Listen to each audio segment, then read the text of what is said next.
오늘 본문 말씀은 에스겔 22장의 말씀입니다. 어제와 그제 말씀과 함께 선포된 말씀으로 보는 것이 좋겠는데요.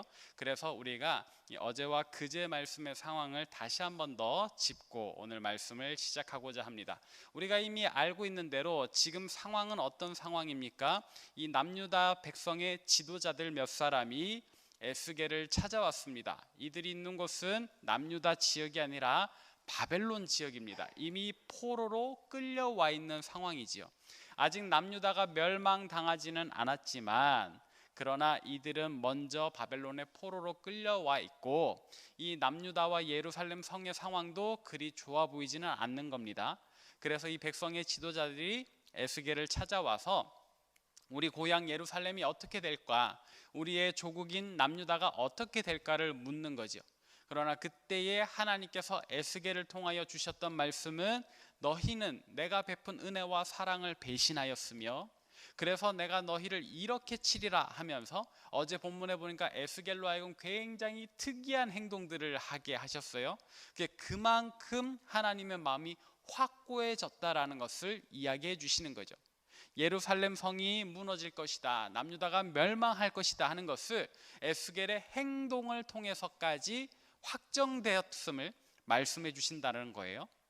그러면서 오늘 본문에 좀 더 구체적으로, 그러니까 추상적인 표현 말고 너희가 내 은혜를 배신했다 이런 얘기 말고 진짜 너희가 어떤 죄를 저질렀는지 잊었느냐, 내가 너희의 이런 모습들 때문에 멸망시킨다 하면서 하나님께서 그들의 구체적인 죄악을 오늘 말씀을 통해서 이유를 해주고 계십니다.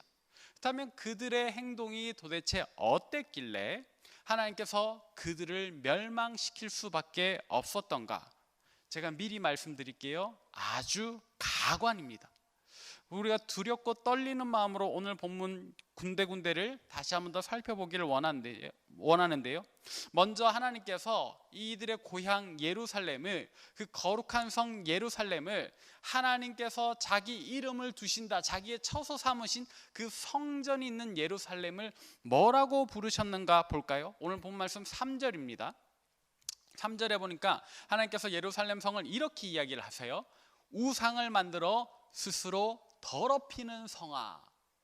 그러니까 예루살렘 성이 우상을 만들어서 스스로 더럽히는 성이라고 이야기를 하십니다. 이어지는 4절도 한번 보겠습니다. 4절에 보니까 이런 이야기를 해요. 네가 만든 우상으로 말미암아 스스로 더럽혔으니. 그러니까 지금 3절과 4절의 이야기는 뭘 얘기하고 있는 거예요? 하나님의 성 예루살렘 안에 우상이 서 있다라는 겁니다. 정확히는 우상을 숭배하는 신전이 들어섰다라는 거예요. 이 예루살렘 성이 어떤 성입니까? 예루살렘, 예루살렘, 그 거룩한 성아, 이렇게 부르는 성이잖아요. 하나님의 성전 있는 곳, 하나님의 임재가 있는 곳, 하나님의 처소가 되는 곳이 예루살렘 성인데, 이 예루살렘 성 안에 뭐가 들어섰다고요? 이방 신전이 들어섰다라는 얘기입니다. 그런데 이 도대체 언제 이런 일이 생겼던가, 그리고 어디에 이런 일이 생겼던가?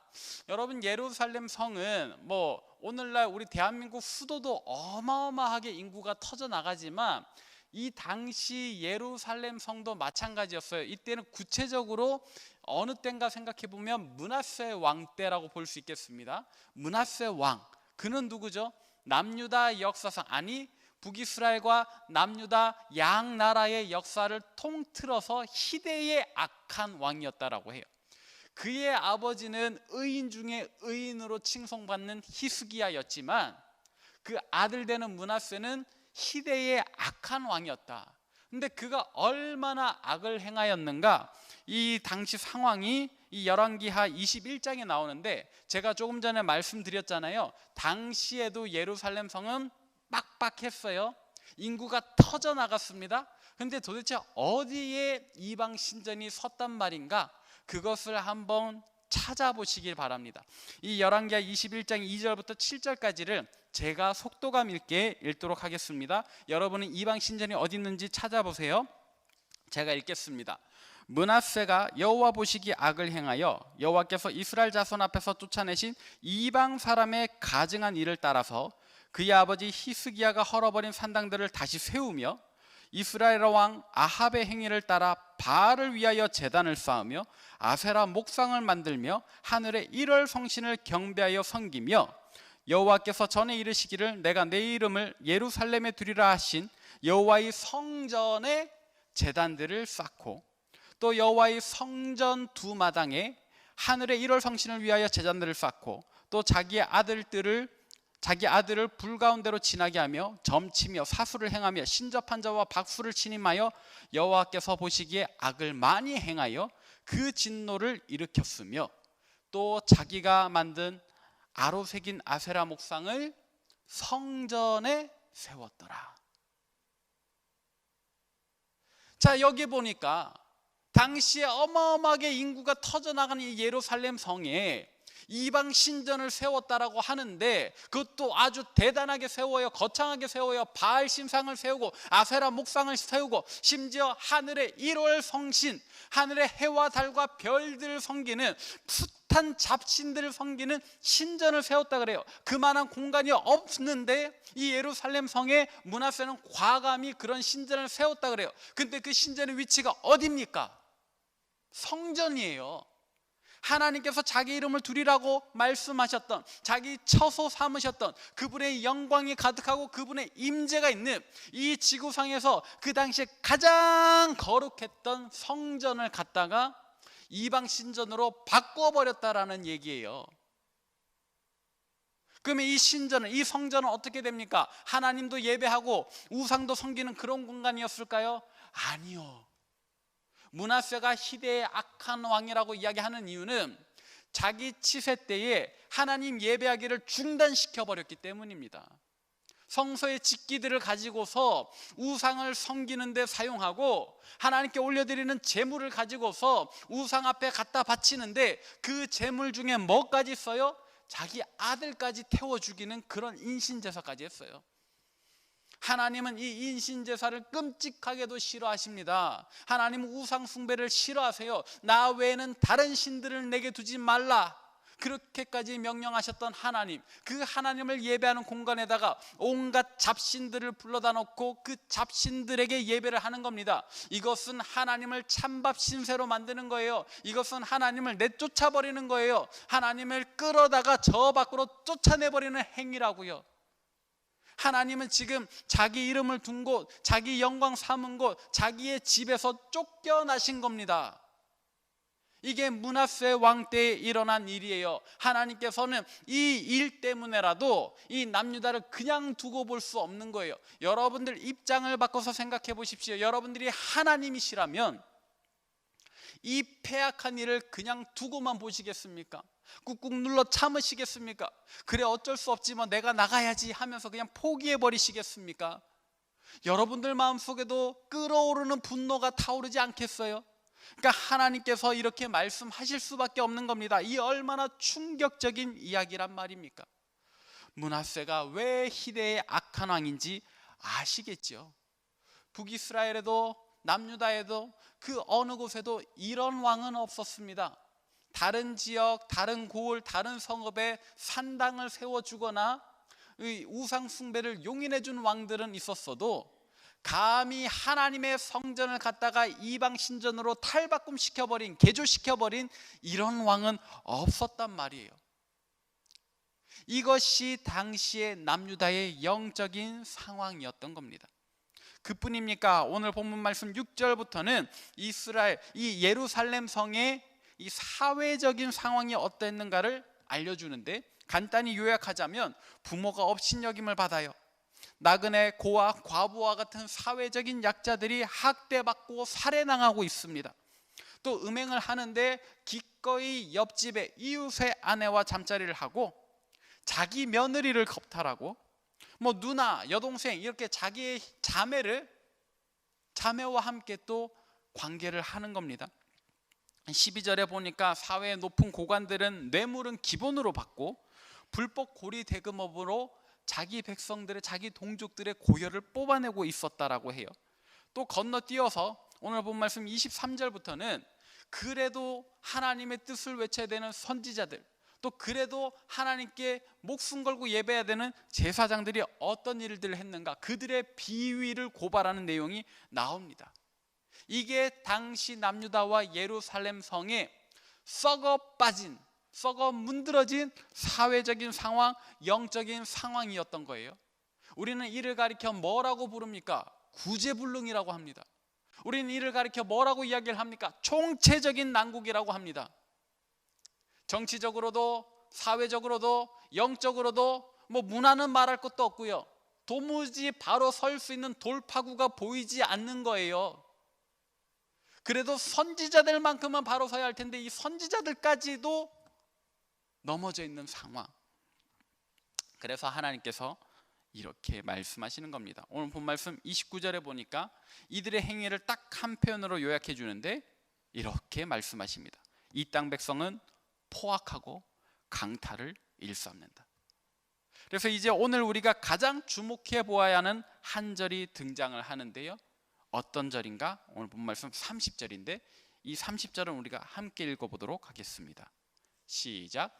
이 땅을 위하여 성을 쌓으며 성 무너진 데를 막아서서 나로 하여금 멸하지 못하게 할 사람을 내가 그 가운데서 찾다가 찾지 못하였으므로. 아멘. 우리가 방금 읽은 이 30절에서 하나님 뭐라고 말씀하십니까? 이 예루살렘 성에, 이 흉포한 성에, 이 강탈을 일삼는 성에 하나님께서 찾아가십니다. 그들의 눈에 보이지는 않아도 하나님께서 이 도성 여러 곳을 살펴보셔요. 그러면서 어느 한 사람을 찾습니다. 누구를 찾습니까? 이 땅을 위하여 거룩한 성을 자기 마음에 쌓으면서 또 이 성의 무너진 데를 보수하는, 이 땅에 이 무너져가는 영적인 상황, 사회적인 상황, 문화적인 상황을 위하여 중보하는 그 한 사람을 찾다가 어떻게 했다 그래요? 못 찾으셨다 그래요. 하나님께서 이 성읍 곳곳을 돌아다니면서 이 나라를 위해서, 이 민족을 위해서 바르게 살며 건강한 신앙을 가지고서 정말로 하나님 앞에 엎드려 울부짖는 중보자를 찾아다니셨다라고 이야기를 하잖아요. 근데 끝내 못 찾았다라고 이야기를 하십니다. 여러분, 이 장면 어디선가 본 것 같지 않으세요? 이 내용이 어디선가 읽었던 것 같지 않으세요? 익숙하지 않으세요? 예, 창세기에 나옵니다. 창세기 18장 19장에 보면 이런 내용이 나와요. 그때 당시에 아브라함이 헤브론에 있는 마므레 상수리 나무 있는 곳에서 장막을 치고 머물고 있습니다. 근데 하나님께서 나타나십니다. 그리고 아브라함에게 네가 아들을 낳게 될 것이다 라고 예고를 해주시죠. 그러면서 그가 대접한 음식을 먹고 그가 대접하는 그 음료를 마시고서 하나님께서 다시 길을 떠나려 하시다가 이런 말씀을 하시죠. 아브라함은 나의 친구인데 내가 내 뜻을 감출 것이 무엇이 있겠느냐. 그러면서 아브라함에게 말씀하시죠. 내가 소돔과 고모라의 그 죄악의 참상을 보러 가려 하노라. 내가 그 땅의 울부짖음을 들었다. 내가 그 땅의 죄악이 심하다는 얘기를 들었다. 이제는 내가 그 성읍에 가서 내가 직접 내 두 눈으로 보고 그 땅을 멸하려 하노라. 근데 그때 아브라함의 마음이 동하는 겁니다. 그와 소돔과 고모라는 아무 상관도 없어요. 그의 조카 롯이 살고 있기는 하지만은 이 롯은 그 땅에서 외부인이잖아요. 소돔과 고모라는 아브라함과 아무 상관이 없는데 아브라함이 하나님 앞을 막아섭니다. 하나님, 잠깐 멈춰서 보십시오. 만일 그 땅에 가서 그 땅의 죄악을 보시는데 혹 그 땅에서 의인 50명 찾으시면 어떡하시겠습니까? 이 당시 소돔과 고모라는 굉장히 큰 성읍이에요. 못해도 10,000명이 넘는 도시였습니다. 근데 10,000명 중에 겨우 50명, 1%도 되지 않는 그 사람들, 그러나 그 50명이 적지는 않잖아요. 이 50명을 발견하신다면 그 10,000명과 50명을 함께 멸하시겠습니까? 그때 하나님께서 뭐라고 말씀하셨는가? 창세기 18장 26절을 함께 읽어보도록 하겠습니다. 함께 읽습니다. 시작. 여호와께서 이르시되 내가 만일 소돔 성읍 가운데에서 의인 50명을 찾으면 그들을 위하여 온 지역을 용서하리라. 아멘. 의인 50명만 찾으면 내가 10,000명을 용서해 주겠다. 온 지역을 용서해 주겠다. 사실 말이 안 되는 거예요. 1대1의 비율도 될까 말까인데 50명을 가지고서 10,000명을 용서해 주겠다고요? 그래서 하나님의 셈법은 이상한 거예요. 근데 더 큰 문제는 뭔지 아십니까? 50명이 있어요, 없어요? 없어요. 아니 50명이 뭡니까? 아브라함이 이걸 몇 명까지 다운시켜요? 45명? 40명? 30명? 아니요, 10명까지 줄여요. 50명 택도 없다, 10명까지 줄이는 겁니다. 10,000명에서 10명이면 1000분의 1이에요 1000분의 1. 근데 그 10명을 하나님이 찾으십니까? 못 찾으십니까? 못 찾아요. 그래서 소돔과 고모라에는 하늘에서 불비가 내렸잖아요. 이때 장면이 오마주가 되는 겁니다. 이때 장면과 완전히 똑같은 상황이 지금 예루살렘 성에 벌어지는 거예요. 이방 도시였던 소돔과 고모라가 아니라 하나님의 도성이 있는, 하나님의 성전이 있는 예루살렘에 이런 일이 벌어지는 겁니다. 그런데요, 하나님께서 그래도 예루살렘이라서 좀 다르게 행동하셨던 것은, 소돔과 고모라를 위해서는 아브라함이 막아섰잖아요. 10명이었거든요. 근데 예루살렘을 위하여서는 하나님을 막아서는 이가 아무도 없는데 하나님께서 먼저 찾아가시는 거예요. 내가 소돔과 고모라도 그렇게 찾아다녀 봤는데 내 땅, 내 성, 내 이름을 위한 성전 있는 곳 예루살렘을 위해서 안 찾아보셨겠느냐고요. 그래서 하나님 스스로 말씀하시죠. 내가 먼저 찾아봤다. 내가 이미 찾아봤다. 그 누구도 내 앞을 막아서고 중보하지 않았어도 내가 먼저 가서 찾아봤는데 한 명도 못 찾았다라는 얘기를 하시는 겁니다.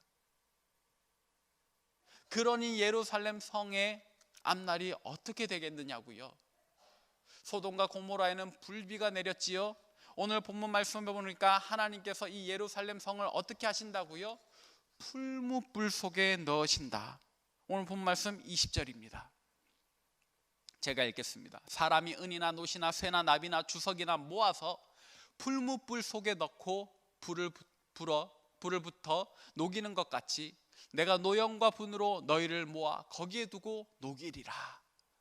그러니까 예루살렘 성이 완전히 불타올라서 그냥 풀무불 같이 되는 거예요. 그냥 도감이 용광로처럼 만들어 버리시겠다라고 얘기를 하는 거지요. 그런데 말입니다, 오늘 본문 말씀 속에 나왔던 이 예루살렘 성의 문제들이 우리가 처음 들어보는 죄악들입니까? 우리와 상관없는 죄악들입니까? 아니지 않습니까? 오늘날 그것도 최근에 우리 사회 속에서 계속 일어나고 있는 일들 아닙니까? 우리네 공직자들이 뇌물 주고 받지 않습니까? 자기네들끼리 고위 정보를 나눠 가지고 투기하지 않습니까? 공직자들 무슨 문제 터졌다면 성문제지 않습니까? 또 며칠 전에 뉴스를 보니까 이런 얘기가 나와요. 시아버지가 며느리를 겁탈을 했답니다. 약을 먹이고 겁탈을 했대요. 그래서 왜 그랬냐고 물어보니까 예뻐서 귀여워해 준 거다, 사랑해 준 거다, 내 며느리 아껴준 거다라고 이야기를 합니다. 문제의식이 없습니다. 자기가 무슨 죄를 저질렀는지도 몰라요. 입양한 고아를 학대하다 못해 그 아이를 죽이기까지 하지 않았습니까? 자기가 낳은 딸을 또 다른 딸의 아이와 바꿔쳐 그 아이가 또 미라가 되기까지. 이게 오늘날 우리 사회의 일입니다. 오늘날 우리 가운데 일어나는 일들입니다.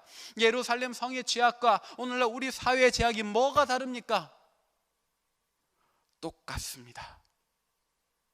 그러면 우리의 앞날은 어떻게 될까요? 소돔과 고모라의 불비가 내렸고 예루살렘 성은 도가니가 되어버렸는데, 용광로가 되어버렸는데 오늘날 우리 사회는 어떻게 되겠습니까?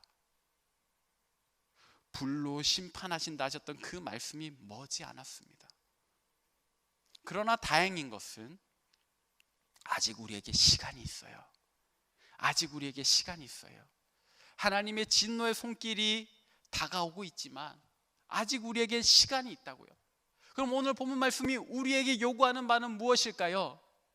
하나님께서 찾아다니셨다고 하는 그 한 사람 되라는 이야기를 하는 겁니다. 의인 10명? 아니, 내가 이 성읍을 위하여 중보하는 그 중보자 한 사람 찾아다녔는데 오늘 동산교회 성도들아, 너희가 그 한 사람 되어다오 라고 말씀하시는 거예요. 이를 위하여 우리가 거룩하게 살아야 하지 않겠습니까? 이를 위하여 우리가 정직하게 살아야 하지 않겠습니까? 이를 위하여 우리가 이 나라를 중보해야 하지 않겠습니까? 하나님께서 오늘 우리에게 요구하시는 바가 바로 그것입니다. 이미 멸망해버린 두 경우, 소돔과 고모라 그리고 예루살렘 성의 경우를 우리에게 말씀해 주시면서 이 땅 대한민국이 그렇게 되기 전에 한국교회 성도들아, 동산교회 성도들아, 너희가 내가 찾는 그 한 사람이 되어 나의 멸망의 손을, 이 진노의 손을 멈추어 다오라고 이야기를 하시는 겁니다. 이제 우리가 결단해야 할 때입니다. 우리는 이 마지막 한 사람을 놓고 뭐라고 이야기를 합니까? 최후의 보루다라고 이야기를 합니다. 최후의 보루는 뭐예요? 그거 무너지면 이제 끝인 거예요. 더 이상 없는 거예요. 하나님께서는 우리를 최후의 보루로 삼으셨습니다. 우리를 최후의 보루로 삼으셨어요. 우리가 무너지면 이제 끝인 거예요. 그러니 여러분, 무너지지 맙시다. 넘어지지 맙시다. 이 사회 가운데 참으로 하나님 찾으시는 그 거룩한 한 사람으로 서는 저와 여러분 되시기를 바랍니다. 기도하겠습니다. 살아계시고 역사하시는 아버지 하나님, 오늘 말씀을 통하여 이 사회, 우리네 죄악을 다시 한번 더 돌아봅니다. 그리고 하나님께서 오늘날 우리 가운데 있는 이 죄악을 얼마나 싫어하시는지 하나님의 마음을 또 깨닫습니다. 하나님, 그리고 하나님께서 우리에게 요구하시는 바, 우리가 이 나라 이 땅의 최후의 보루가 되기를 원하시는 그 마음 우리가 깨닫사오매 하나님이여 우리로 참으로 그 최후의 보루 되게 하여 주옵소서. 우리가 각자 삶의 자리에서 의인으로 살겠습니다. 거룩한 자로 살겠습니다. 하나님의 백성답게, 하나님 찾으시는 그 한 사람답게 살겠습니다. 하나님, 우리를 찾으사 이 땅을 향하신 그 진노의 손길을 바꾸어 사랑의 손길을 내밀어 주시고 이 나라 이 땅 참으로 하나님 다스리시고 보호하시는 아름다운 나라로 변화시켜 주옵소서. 예수님의 이름으로 기도합니다. 아멘. 이제는 우리 주 예수 그리스도의 은혜와 하나님의 지극하신 사랑과 성령의 위로하심이 우리가 바로 이 나라, 이 사회, 이 땅의 최후의 보루임을 깨닫고 참으로 하나님 앞에 의인으로 거룩한 자로 하나님의 백성답게 바르게 서서 이 땅을 향한 하나님의 진노의 손길이 사랑의 손길로 변화되어 참으로 이 나라 이 땅이 다시금 하나님 다스리시고 보호하시는 나라 되도록 간절히 바라고 소망하는 이 자리에 모인 모든 주의 백성들 머리 위에, 또 세계 각지에서 목숨 걸고 사역하시는 선교사님들 그 가정과 사역 위에, 그리고 코로나19로 아파하고 신음하는 우리 조국 대한민국과 저 북녘 땅과 온 세계와 열방 위에 이제로부터 영원토록 함께하옵시기를 간절히 축원하옵나이다. 아멘.